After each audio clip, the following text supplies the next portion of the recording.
Look at the black raspberries.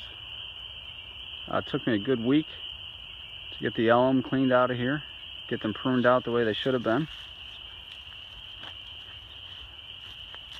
Honeyberries as well, all chipped up, looking pretty good. Still need to fix the fence on those.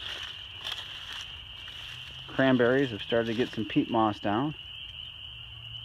Need to weed those out a bit more.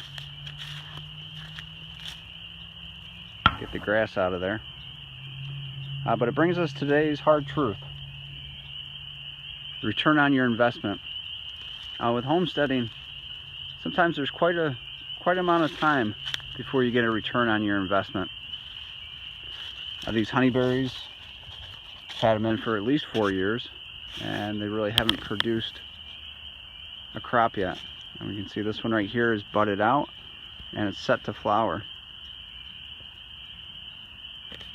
But if I get any this year, it'll be the first I've gotten.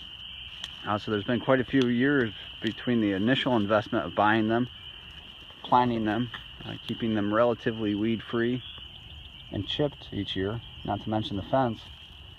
And it's going to be a while before there's a return on that investment, if at all.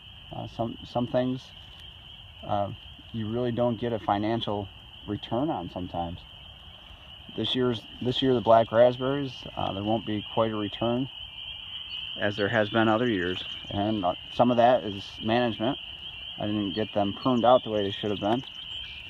Some of it is circumstance, the tree falling into a good swath of them, taking out quite a few plants from production for this year.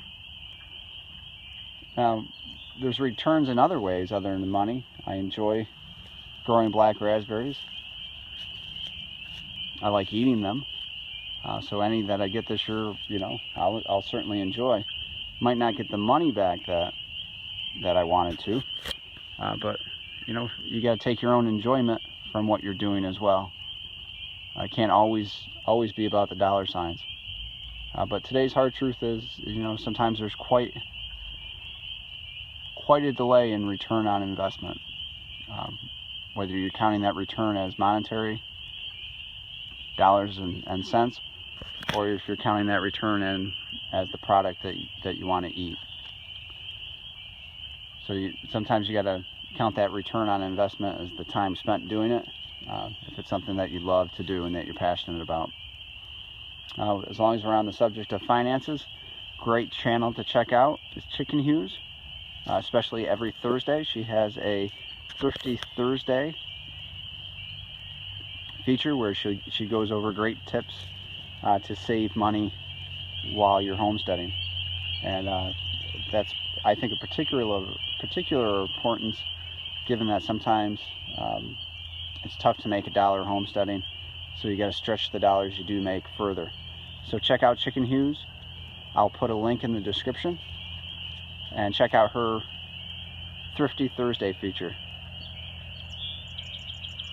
which is really hard for me to say sometimes after being in my younger days with my friends. We'd always say Thirsty Thursdays. So the Thrifty Thursdays, much better for you in the long run probably than what my pals and I used to do. So check Chicken Hughes out, Thrifty Thursdays, and thanks for watching.